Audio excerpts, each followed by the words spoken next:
누군가는 말합니다. 치매란 기억의 지우개라고. 하지만 오늘 들려드릴 이야기는 그 지우개조차 지울 수 없었던 단 하나의 이름에 관한 이야기입니다. 한 여인이 치매로 모든 것을 잊었습니다. 자식의 얼굴도, 자신의 이름도, 심지어 방금 먹은 밥도 기억하지 못했습니다. 그런데 단 한 사람, 오직 한 사람의 이름만은 하루에도 수십 번씩 되뇌었습니다. 그리고 그 사람이 누구인지 밝혀졌을 때 가족 모두는 그 자리에서 무릎을 꿇고 말았습니다. 왜냐하면 그 사람은 이 세상에 존재하지 않는다고 믿었던 60년 전 사라진 아이였기 때문입니다. 이것은 한 여인의 가장 깊은 비밀이자 죽음보다 강한 모성에 관한 기록입니다. 늦가을의 오후였습니다. 창밖으로 낙엽이 소리 없이 떨어지는 시간, 요양원 304호실에는 박말순 할머니가 앉아 있었습니다. 흰 머리카락이 창가의 햇살에 은빛으로 빛났고 주름 가득한 손은 무릎 위에서 무언가를 더듬고 있었습니다. 간호사 이수진이 문을 두드렸습니다. 저녁 식사 시간을 알리러 온 것이었습니다. 대답이 없었습니다. 수진이 조심스럽게 다가갔지만 할머니는 여전히 창밖만 바라보고 있었습니다. 그리고 중얼거렸습니다. 준호는 언제 오느냐고. 준호를 보았느냐고. 수진은 차트를 확인했습니다. 박말순 83세. 중증 치매 3년차. 보호자는 장녀 김영숙. 그런데 차트 어디에도 준호라는 이름은 없었습니다. 수진이 조심스럽게 물었지만 할머니는 같은 말만 반복했습니다. 내 아들 준호가 아직 오지 않았다고. 언제 오느냐고. 수진은 당황했습니다. 말순 할머니에게는 딸 둘만 있다고 기록되어 있었습니다. 아들은 없었습니다. 하지만 할머니는 계속해서 같은 이름만 불렀습니다. 준호, 준호, 준호. 마치 그 이름만이 세상에 남은 유일한 단어인 것처럼. 그날 저녁 딸 영숙이 면회를 왔습니다.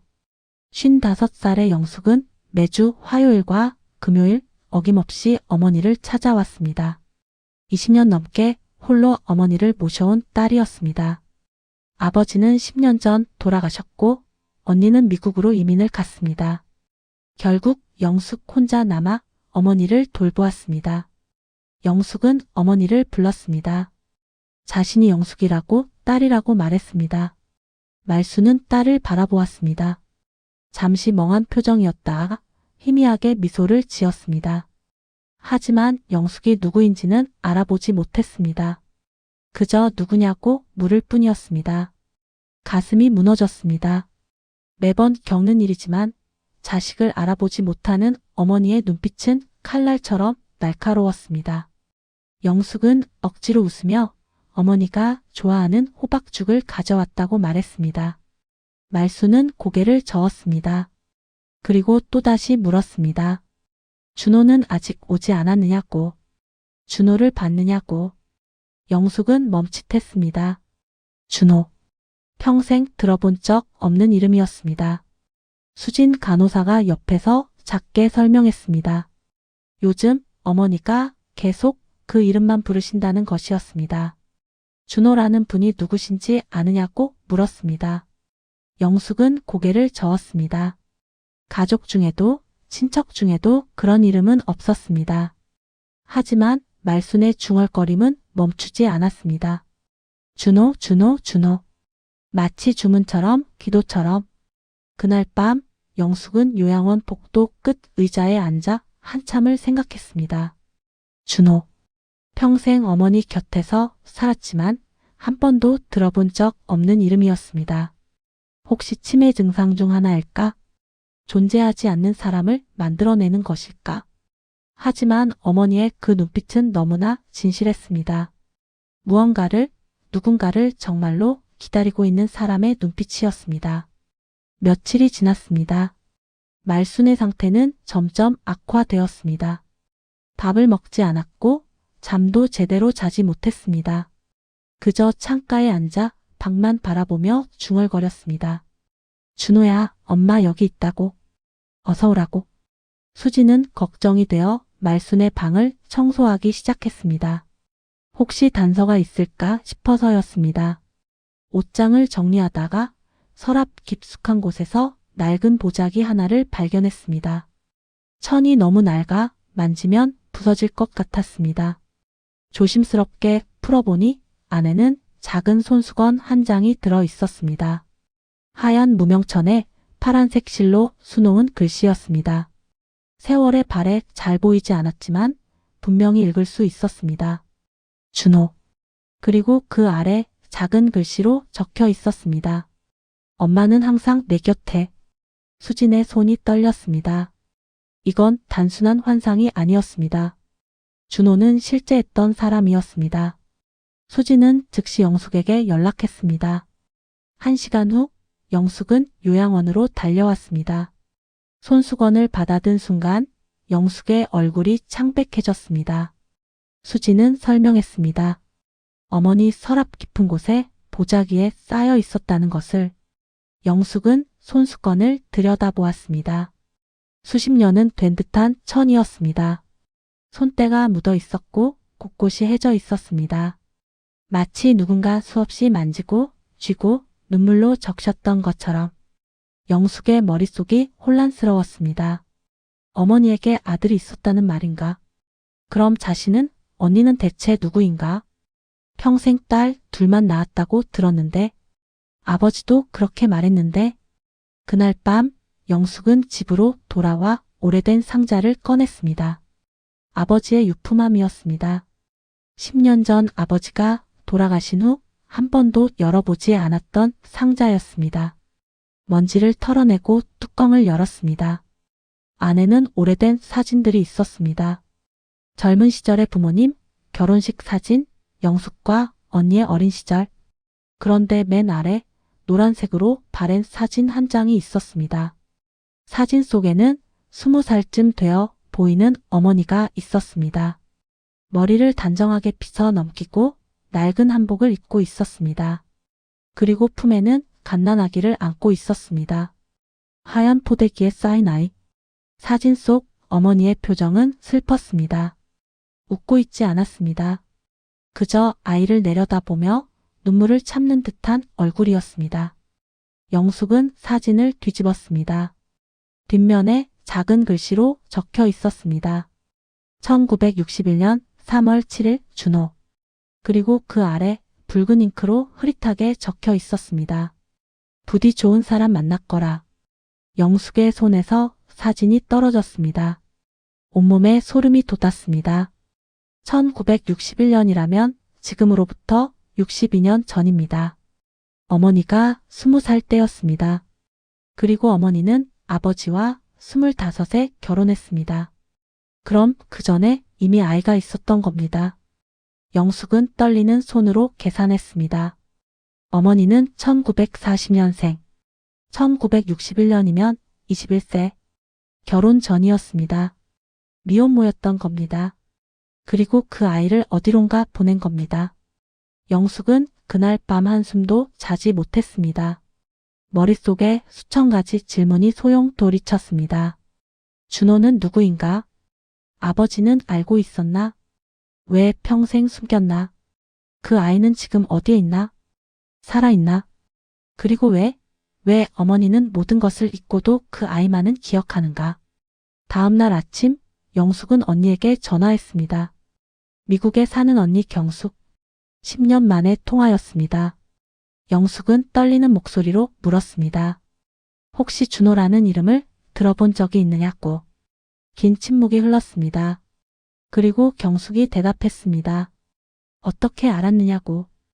영숙은 숨이 멎었습니다. 언니가 알고 있었다는 겁니까? 경숙이 한숨을 쉬었습니다. 그리고 말했습니다. 아버지가 돌아가시기 한 달 전에 자신에게만 말씀하셨답니다.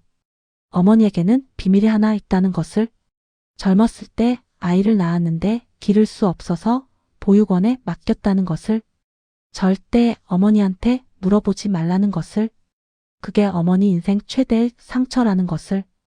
영숙의 눈에서 눈물이 흘렀습니다. 그럼 왜 자신에게는 말하지 않았느냐고 물었습니다. 경숙은 대답했습니다. 말해서 무엇하겠냐고.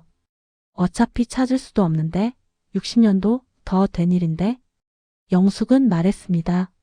그런데 어머니가 치매 걸리고 나서 그 이름만 계속 부르고 있다고. 준호, 준호 하면서. 경숙은 한참 말이 없다가 나직하게 말했습니다. 어머니가 평생 잊지 못했나 보다고. 그리고 미안하다고 말했습니다. 자신은 그냥 모르는 척하고 싶었다고. 전화가 끊겼습니다. 영숙은 그날 오후 서울시청 앞 입양정보센터를 찾아갔습니다. 1961년 3월 보육원에 맡겨진 남자아이, 이름은 준호. 담당자는 처음에는 고개를 저었습니다. 60년 전 기록은 대부분 소실됐고 더군다나 이름만으로는 찾기 어렵다는 것이었습니다. 영숙은 울먹였습니다. 그래도 찾아달라고. 제발 찾아달라고 애원했습니다. 담당자는 한참을 망설이다 컴퓨터를 두드렸습니다.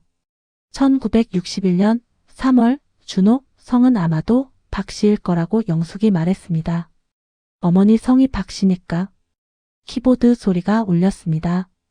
1분, 2분, 3분이 지났습니다. 그리고 담당자의 얼굴이 굳었습니다. 믿습니다. 그렇게 말했습니다. 영숙은 벌떡 일어났습니다. 담당자가 화면을 읽어주었습니다. 박준호, 1961년 3월 8일 서울 동대문구 소재 천사보육원 입소. 생후 3개월 추정. 특이사항으로 흰 무명 포대기에 손수건 한 장이 동봉되어 있었습니다. 손수건에 준호라는 이름과 짧은 글귀가 적혀 있었습니다. 영숙은 온몸이 떨렸습니다. 그 사람이 지금 어디 있느냐고 물었습니다. 담당자가 화면을 스크롤했습니다. 1968년 7세에 국내 입양되었습니다. 입양 부모 이름은 이철수, 박순희. 거주지는 경기도 안양시. 그 이후 기록은 없습니다. 영숙은 다시 물었습니다.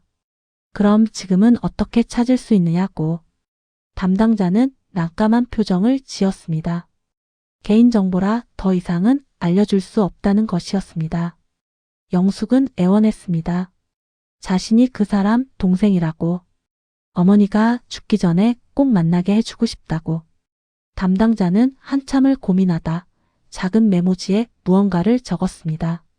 그리고 말했습니다. 이건 공식적으로 드리는 게 아니라는 것을. 2015년에 입양인 정보 공개 청구가 한 건 들어왔습니다. 박준호라는 이름으로. 그때 남긴 연락처입니다. 지금도 유효한지는 모르겠습니다. 영숙은 메모지를 받아들었습니다. 10으로 시작하는 번호였습니다. 손이 떨려 글씨가 제대로 보이지 않았습니다. 집으로 돌아온 영숙은 한참을 망설이다 전화를 걸었습니다. 신호음이 울렸습니다. 1번, 2번, 3번. 그리고 끊어졌습니다. 다시 걸었습니다. 또 끊어졌습니다. 3번째, 4번째, 5번째 시도 끝에 드디어 누군가 전화를 받았습니다. 남자의 목소리였습니다. 중후하고 나이가 든 목소리였습니다.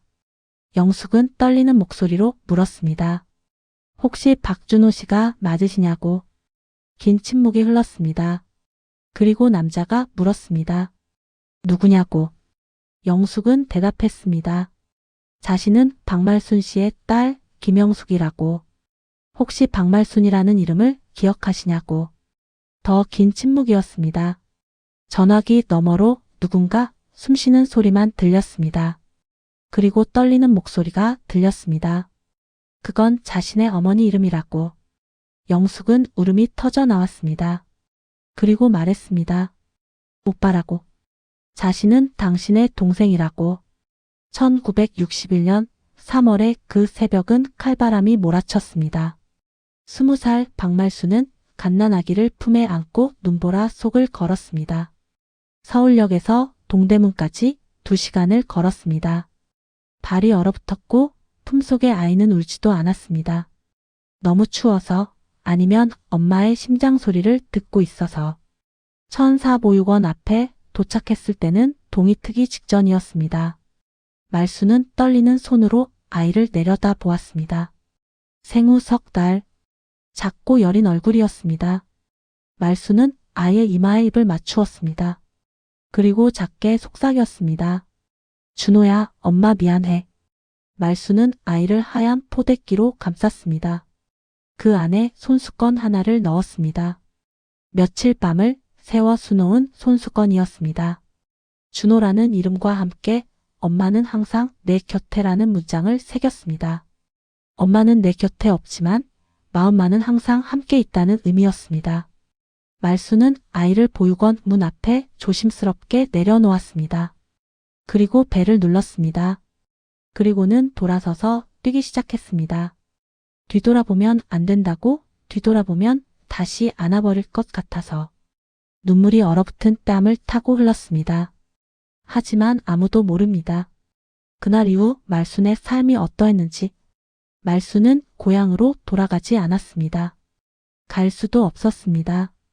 아이를 낳았다는 사실만으로도 집안에서 쫓겨났는데 그 아이를 버렸다는 사실까지 알려지면 살아남을 수 없었습니다. 그녀는 서울 변두리 판잣집에서 혼자 살았습니다. 낮에는 공장에서 일하고 밤에는 식당 설거지를 했습니다. 하루 4시간씩 자며 돈을 모았습니다. 무엇을 위해서였을까요? 언젠가 준호를 찾기 위해서였습니다. 돈을 모아 아이를 다시 찾아오겠다는 그 희망 하나로 버텼습니다. 하지만 1964년 그녀는 한 남자를 만났습니다. 공장 감독이었던 김철호였습니다. 말순보다 5살 많은 남자였습니다. 그는 말순의 과거를 알고도 받아들였습니다. 아니, 정확히는 몰랐습니다. 말순은 말하지 않았습니다. 아들을 낳아 보냈다는 사실을, 준호가 있다는 사실을. 1965년 두 사람은 결혼했습니다.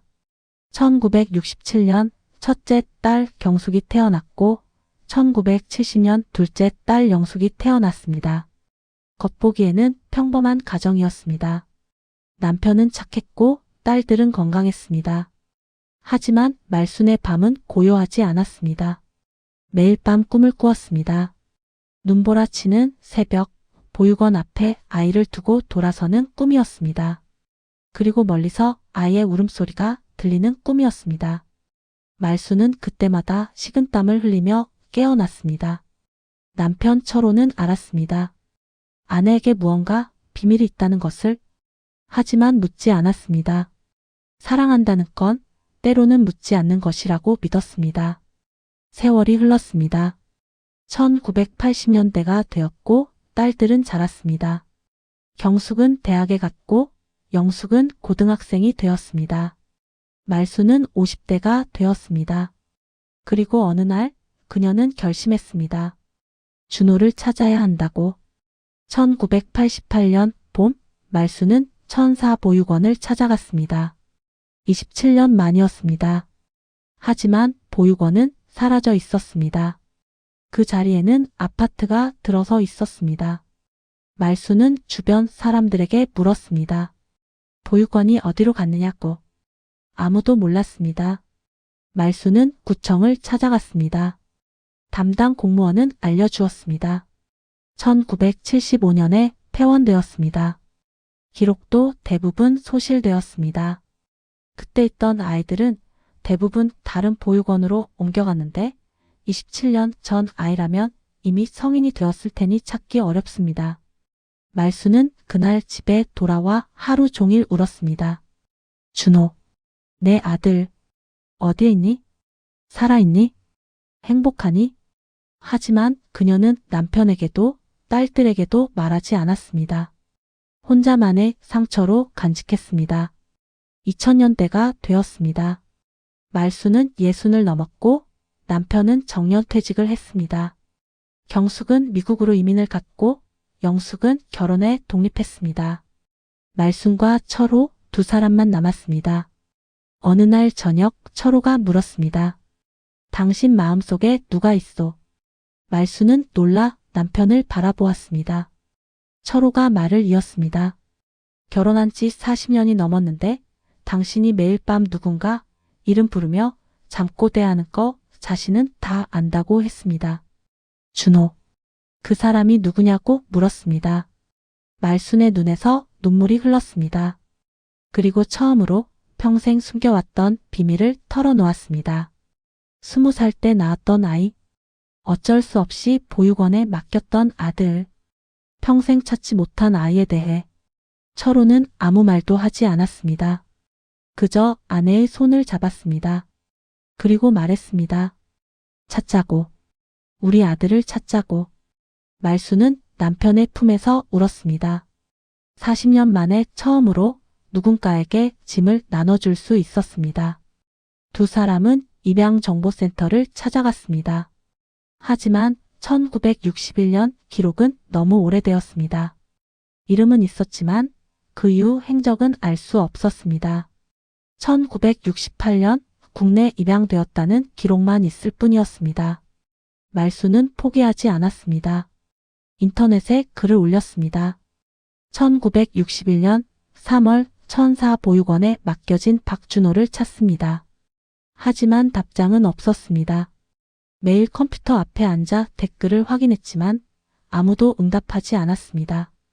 2013년 남편 철호가 폐암 진단을 받았습니다. 2년 투병 끝에 2014년 세상을 떠났습니다. 임종 직전 철호는 말순의 손을 잡고 말했습니다. 미안하다고. 준호를 못 찾아줘서 미안하다고. 말순은 울며 대답했습니다. 당신이 내 곁에 있어줘서 행복했다고. 그것만으로도 충분했다고. 철호가 죽은 후 말순의 기억은 빠르게 무너지기 시작했습니다. 2015년 치매 초기 진단을 받았습니다. 2017년 중증으로 악화되었습니다. 2020년 요양원에 입소했습니다. 그리고 2023년 그녀는 모든 것을 잊었습니다. 남편의 얼굴도 딸들의 이름도 자신이 누구인지도. 하지만 단 하나, 오직 하나의 이름만은 잊지 않았습니다. 준호. 왜 모든 기억이 사라진 뇌 속에서 유독 그 이름만은 살아남은 걸까요? 의사들은 말합니다. 치매 환자는 가장 오래되고 강렬한 감정의 기억을 마지막까지 간직한다고. 말순에게 준호는 단순한 기억이 아니었습니다. 죄책감이었고 그리움이었고 용서받지 못한 사랑이었습니다. 60년 동안 매일 밤 꿈에서 만났던 아이. 깨어있는 모든 순간 가슴 한편에 품고 살았던 이름. 뇌는 잊어도 영혼은 기억했습니다. 그리고 2023년 11월 영숙의 전화 한 통으로 기적이 시작되었습니다.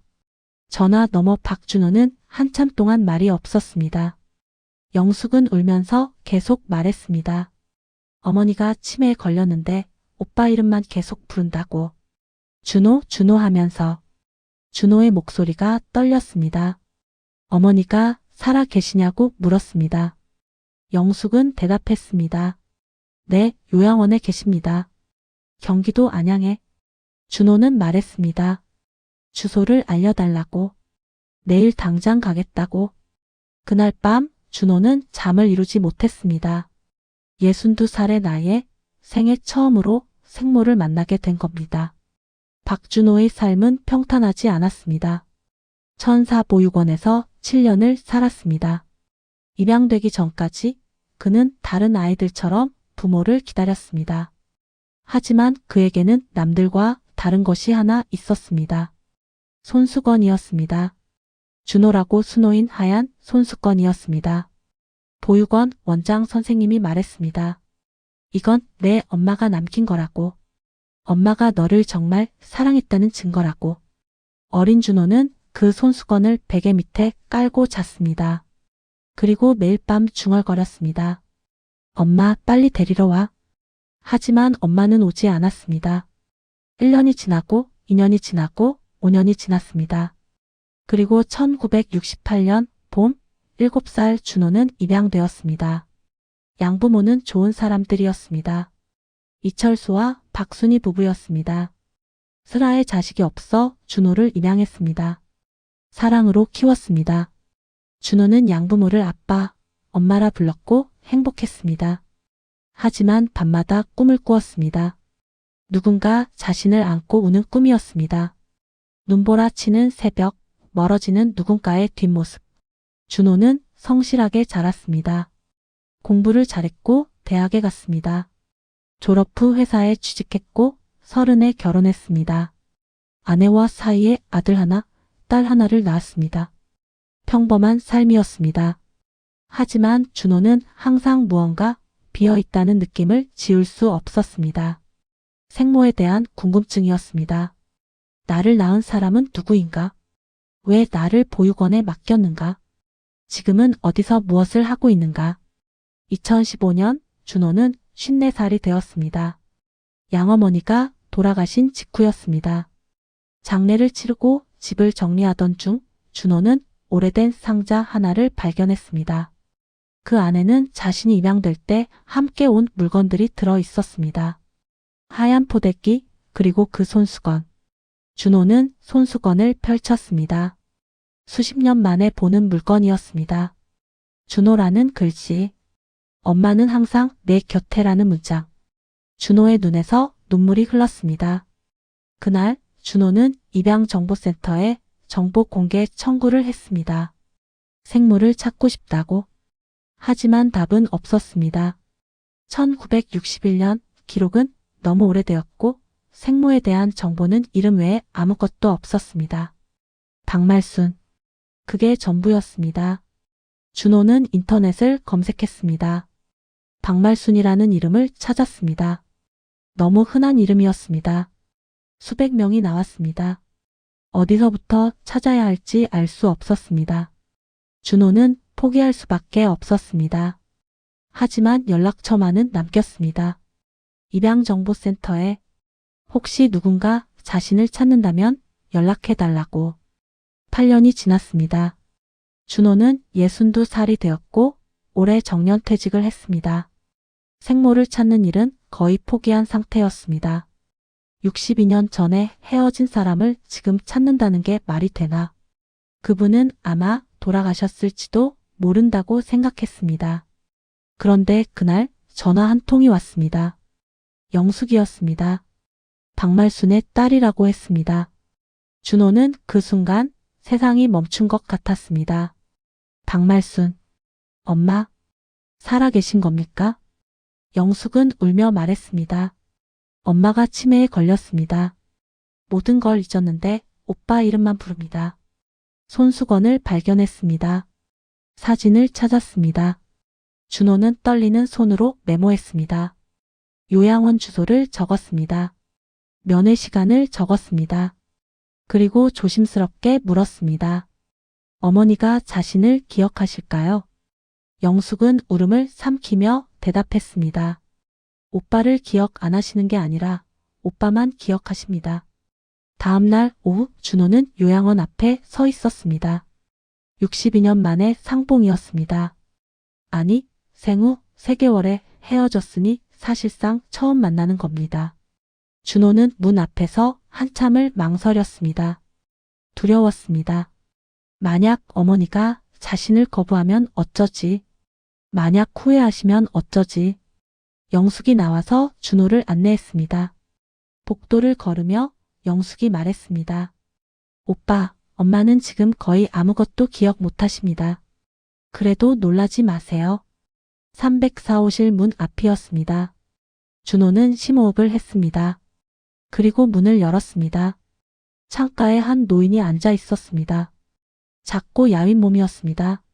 하얀 머리카락, 주름 가득한 얼굴. 준호는 그 모습을 보는 순간 가슴이 무너졌습니다. 저분이 나를 낳은 분입니다. 저분이 눈보라 속을 걸어 나를 보육원에 데려다 주신 분입니다. 준호는 천천히 다가갔습니다. 그리고 할머니 앞에 무릎을 꿇었습니다. 작게 말했습니다. 어머니, 저 왔습니다. 말수는 고개를 돌려 준호를 바라보았습니다. 흐릿한 눈빛이었습니다. 한참을 바라보다가 떨리는 손을 뻗었습니다. 준호의 뺨을 만졌습니다. 그리고 작게 웃었습니다.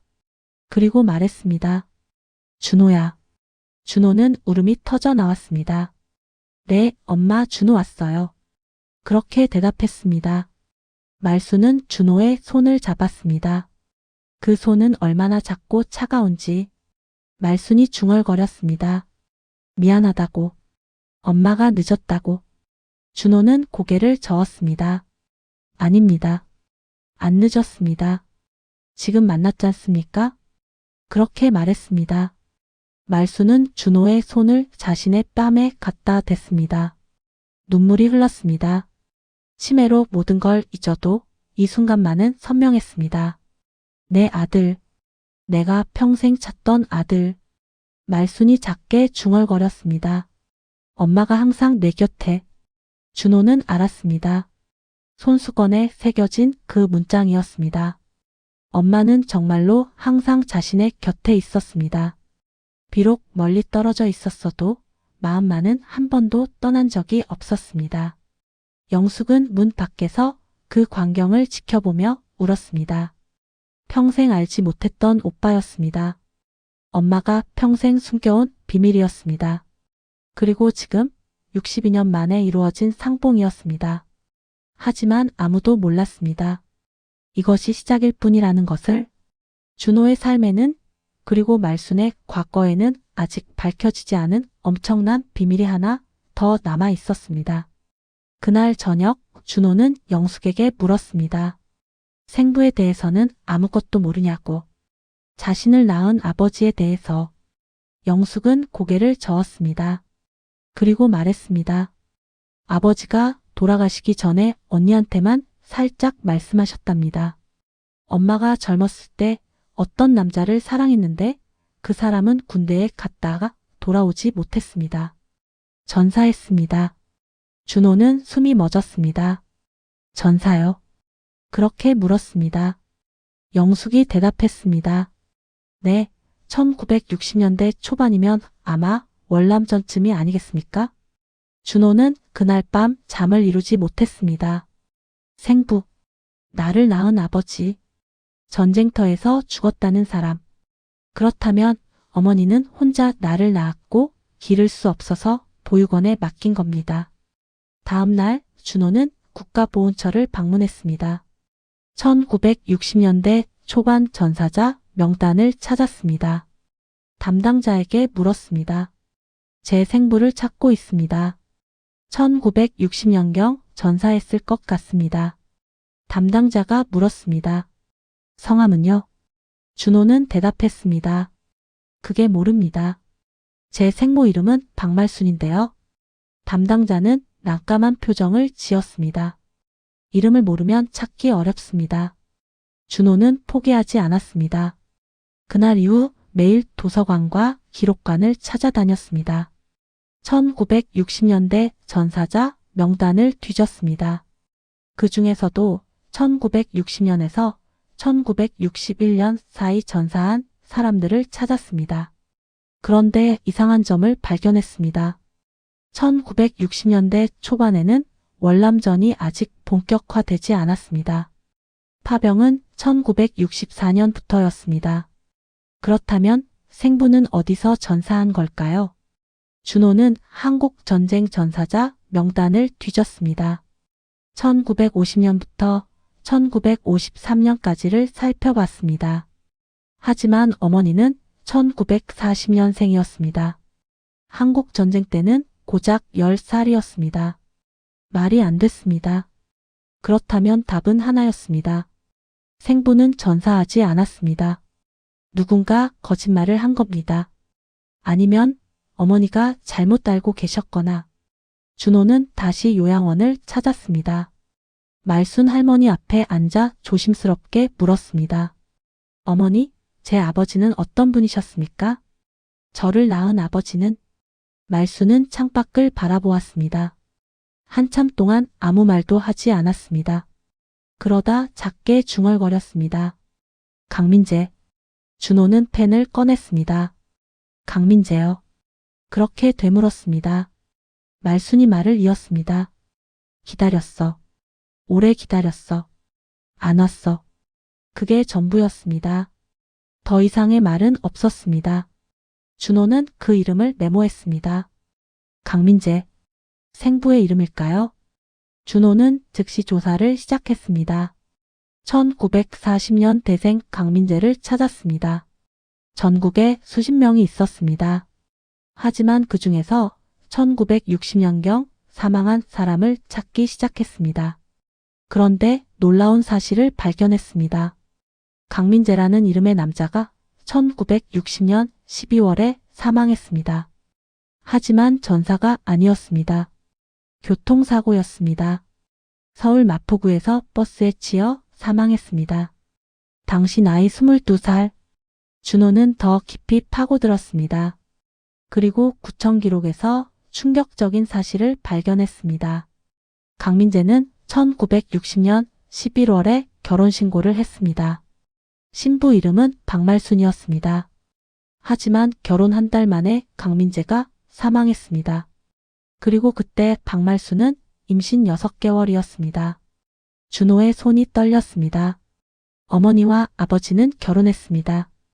하지만 아버지가 결혼 한 달 만에 죽었습니다.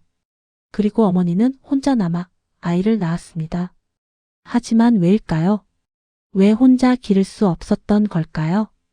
결혼까지 했는데 준호는 더 조사했습니다. 그리고 또 다른 기록을 발견했습니다. 강민재의 사망 직후 그의 가족들이 박말순과의 결혼을 무효화하려 했습니다. 시댁에서 말순을 받아들이지 않았습니다. 그리고 결국 말순이 혼자 쫓겨났습니다. 준호는 이해했습니다. 어머니는 사랑하는 사람과 결혼했습니다. 하지만 그 사람이 한 달 만에 죽었습니다. 시댁에서는 어머니를 쫓아냈습니다. 친정에서도 받아주지 않았습니다. 21살의 임산부는 갈 곳이 없었습니다. 그리고 아이를 낳았습니다. 하지만 기를 수 없었습니다. 돈도 집도 의지할 곳도 없었습니다. 그래서 아이를 보육원에 맡길 수밖에 없었습니다. 준호는 눈물을 흘렸습니다. 어머니는 나를 버린 게 아니었습니다. 어머니는 나를 살기 위해 보육원에 맡긴 겁니다. 그게 유일한 선택이었습니다. 하지만 이야기는 여기서 끝나지 않았습니다. 준호는 강민재의 가족을 찾기 시작했습니다. 혹시 친가 쪽 친척이 살아있을까요? 그리고 놀라운 사실을 알게 되었습니다. 강민재에게는 형이 하나 있었습니다. 강민수였습니다. 그리고 그 형은 지금도 살아있었습니다. 서울 강남에 사는 85살의 노인이었습니다. 준호는 떨리는 마음으로 강민수의 집 앞에 섰습니다.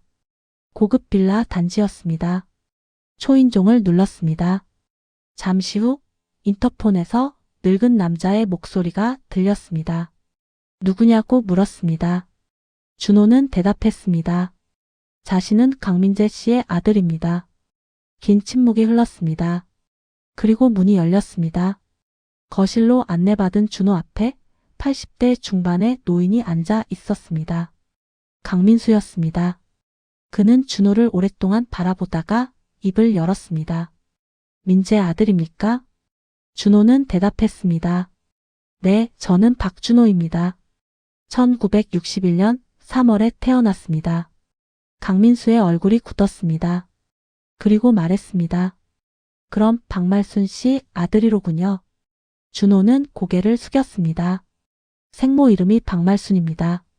강민수는 한참을 말이 없다가 한숨을 쉬었습니다. 그리고 말했습니다. 우리가 자네를 평생 찾았습니다. 준호는 고개를 들었습니다. 무슨 말씀이십니까? 강민수가 말을 이어갔습니다. 우리 집안이 자네를 찾았습니다. 60년 넘게. 준호는 이해할 수 없었습니다. 강민수는 차를 한 모금 마시고 천천히 이야기를 시작했습니다. 내 동생 민재는 자네 어머니를 정말 사랑했습니다. 1960년 가을 둘이 결혼했습니다. 우리 부모님은 반대하셨습니다. 말순 씨 집안이 가난하다는 이유였습니다. 하지만 민재는 고집을 꺾지 않았고 결국 결혼했습니다. 강민수의 목소리가 떨렸습니다. 그런데 결혼 한 달 만에 민재가 교통사고로 죽었습니다. 그날 우리 집안은 무너졌습니다. 부모님은 슬픔에 미쳐버렸고 특히 어머니는 말순 씨를 원망하셨습니다. 준호는 숨을 죽이고 들었습니다. 강민수가 계속 말했습니다. 말순 씨는 임신 중이셨습니다. 하지만 우리 집안은 그분을 쫓아냈습니다. 지금 생각하면 정말 잔인한 일이었습니다. 임신한 며느리를 쫓아낸 겁니다. 하지만 그때는 다들 정신이 없었습니다. 강민수가 눈물을 닦았습니다. 몇 달 후 우리는 말순 씨가 아이를 낳았다는 소식을 들었습니다. 아들입니다. 민재의 아들. 우리 집안의 유일한 때를 잃을 손자. 어머니가 정신을 차리셨습니다. 그 아이를 데려와야 한다고 하셨습니다. 하지만 너무 늦었습니다. 말순 씨가 어디 있는지 아무도 몰랐습니다. 우리는 사람을 풀어 찾았습니다. 1년, 2년, 5년.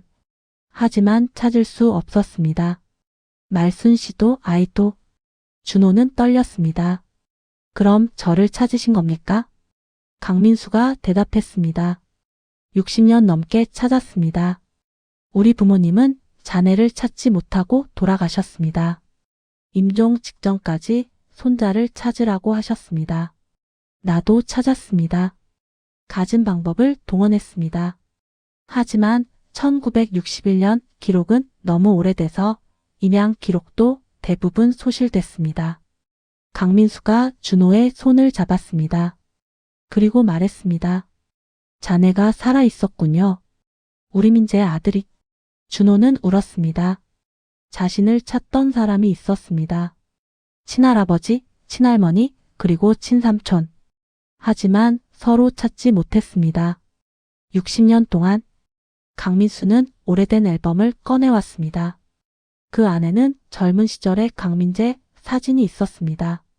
준호는 그 얼굴을 보는 순간 소름이 돋았습니다.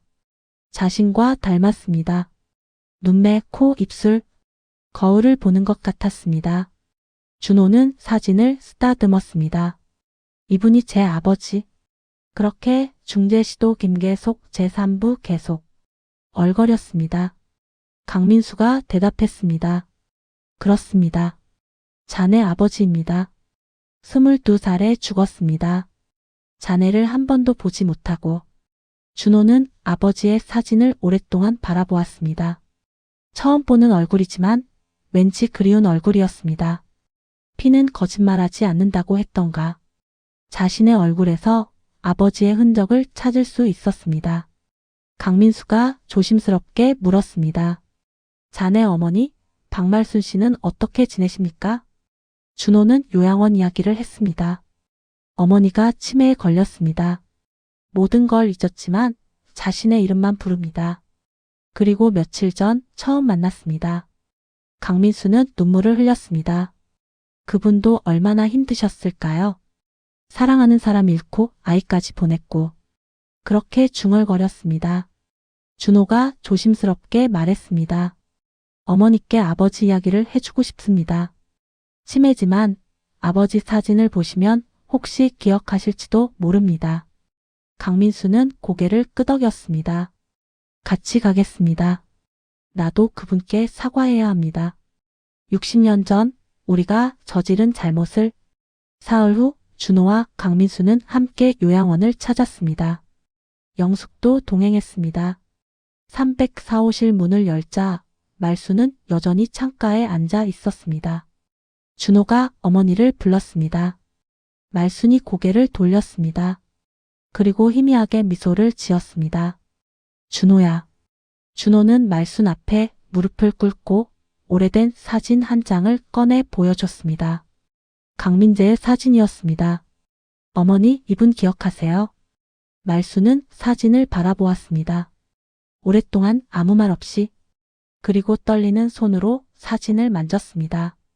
눈에서 눈물이 흘렀습니다. 민재야. 그 순간 방 안에 모두가 울었습니다. 치매로 모든 걸 잊어도 사랑만은 잊지 않았습니다. 60년 전 21살에 사랑했던 남자였습니다. 한 달의 결혼 생활이었습니다. 그리고 영원한 이별이었습니다. 강민수가 말순 앞에 섰습니다. 그리고 말했습니다. 말순 씨, 저 기억하십니까? 강민수입니다. 민재 형입니다. 말순은 강민수를 바라보았습니다. 인식하는지 알 수 없었습니다. 하지만 강민수는 계속 말했습니다. 60년 전 우리 집안이 당신을 쫓아냈습니다. 임신한 며느리를 갈 곳 없게 만들었습니다. 용서를 구할 자격도 없지만 정말 미안합니다.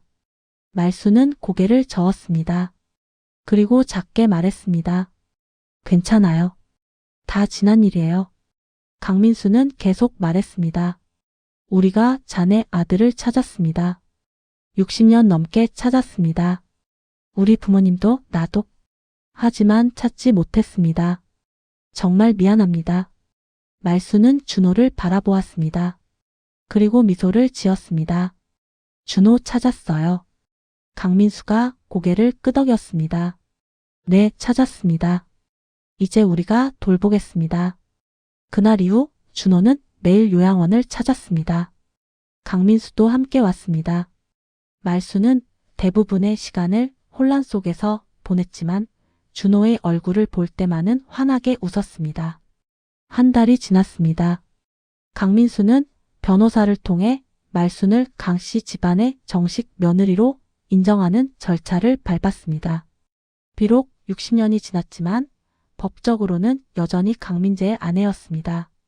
그리고 준호를 강씨 집안의 정식 손자로 등재했습니다. 준호는 처음에는 거절했습니다. 자신은 이미 양부모의 성을 물려받았고 그분들의 아들입니다.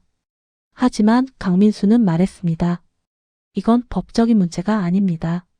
마음의 문제입니다. 우리 민재가 남긴 유일한 흔적입니다. 준호는 결국 받아들였습니다. 그리고 강씨 집안의 족보에 자신의 이름이 올라가는 것을 보았습니다. 강준호, 아니 박준호, 두 개의 이름을 가진 남자였습니다. 강민수는 놀라운 제안을 했습니다. 말순을 자신의 집으로 모시겠다는 것이었습니다. 요양원이 아니라 가족이 있는 집에서 마지막을 보내게 하고 싶다는 것이었습니다. 영숙은 망설였습니다. 그동안 자신이 어머니를 돌봤는데 하지만 강민수가 말했습니다. 함께 돌봅시다. 당신도 우리 집에 오십시오. 이제 우리는 가족입니다. 그렇게 해서 말수는 강민수의 집으로 옮겨갔습니다. 넓은 거실에는 침대가 놓였고 창가에는 말순이 좋아하는 꽃들이 피어났습니다. 준호는 매일 출근 전 들렀고 강민수는 하루 종일 말순 곁을 지켰습니다. 영숙도 주말마다 왔습니다. 그리고 놀라운 일이 일어났습니다. 어느 날 저녁 말순의 의식이 잠깐 맑아졌습니다. 치매 환자에게 가끔 일어나는 일이었습니다. 마지막 의식의 불꽃 같은 순간 말순은 주변을 둘러보았습니다. 준호가 있었고 강민수가 있었고 영숙이 있었습니다. 그리고 작게 물었습니다. 여기가 어디죠? 준호가 대답했습니다. 엄마 집이에요. 우리 집. 말순은 준호를 바라보았습니다. 이번에는 또렷한 눈빛이었습니다. 준호야. 내가 준호야. 준호는 눈물을 흘렸습니다. 네, 엄마. 저 준호예요. 말순이 말을 이었습니다. 엄마가 미안해. 너를 버려서. 미안해. 준호는 고개를 저었습니다. 아니에요, 엄마. 엄마는 나를 버린 게 아니에요. 나를 살리신 거예요. 말순이 준호의 손을 꼭 잡았습니다. 평생 찾았어. 매일 밤 너를 찾았어. 준호가 대답했습니다. 알아요, 엄마. 나도 엄마를 찾았어요. 그리고 이제 만났잖아요. 말순은 강민수를 바라보았습니다. 그리고 말했습니다. 형님, 용서해 주세요. 제가 민재를 잃게 만들었어요. 강민수는 울며 고개를 저었습니다. 아닙니다. 용서해야 할 사람은 우리입니다. 당신을 쫓아낸 우리입니다. 말수는 영숙을 바라보았습니다. 영숙아, 엄마 딸, 고마워. 엄마를 버리지 않아줘서. 영숙은 울면서 대답했습니다. 엄마 사랑해요.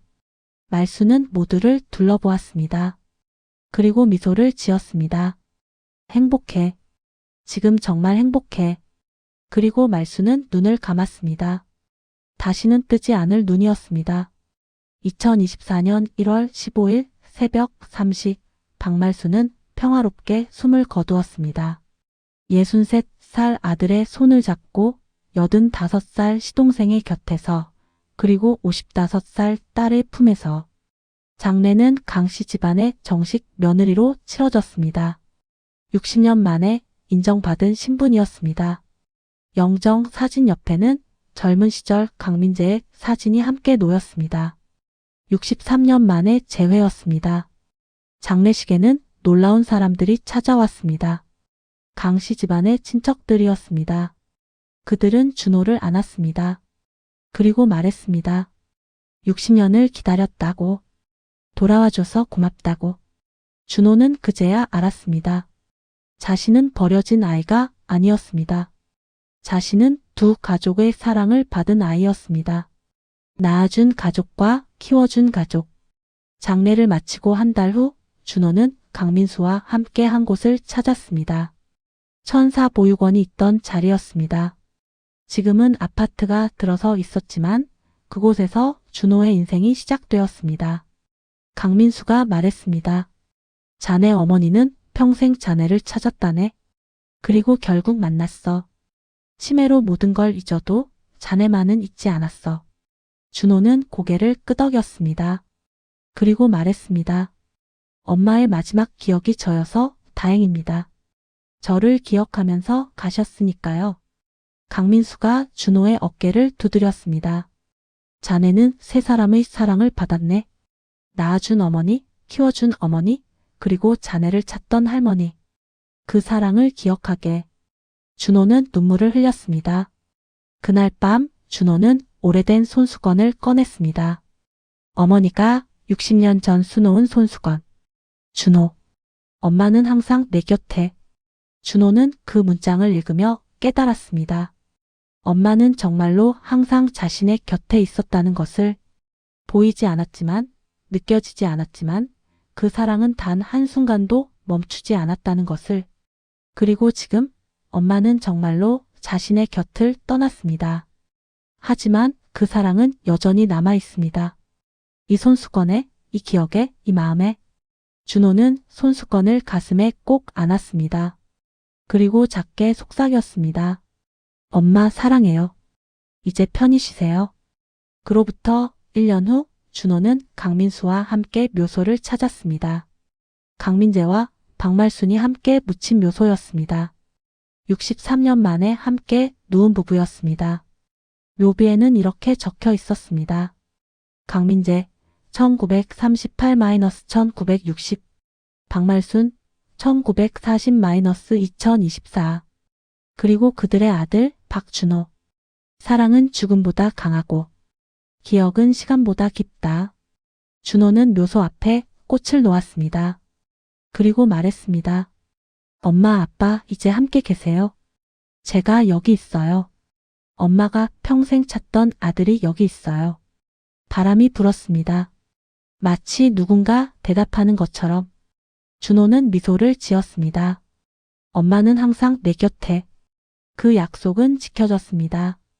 60년이 지나서 치매로 모든 것을 잊어도 단 하나만은 기억하며.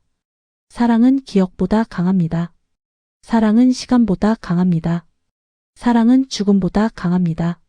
그리고 오늘 당신이 들은 이야기는 그 증거입니다. 에필로그.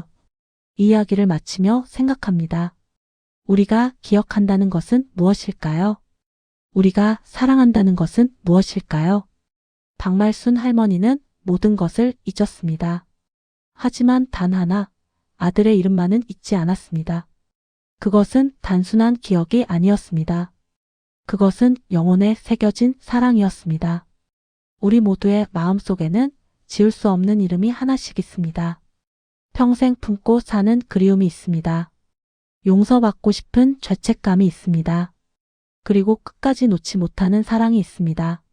오늘 이야기가 여러분의 마음에 작은 울림을 남겼다면 그것으로 충분합니다.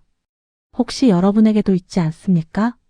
오래 연락하지 못한 누군가가, 사랑한다 말하지 못한 사람이, 미안하다 전하지 못한 순간이. 너무 늦기 전에 그 사랑을 전하십시오. 기억은 사라져도 사랑은 남습니다. 이야기를 들어주셔서 감사합니다. 다음 이야기에서 다시 만나 뵙겠습니다.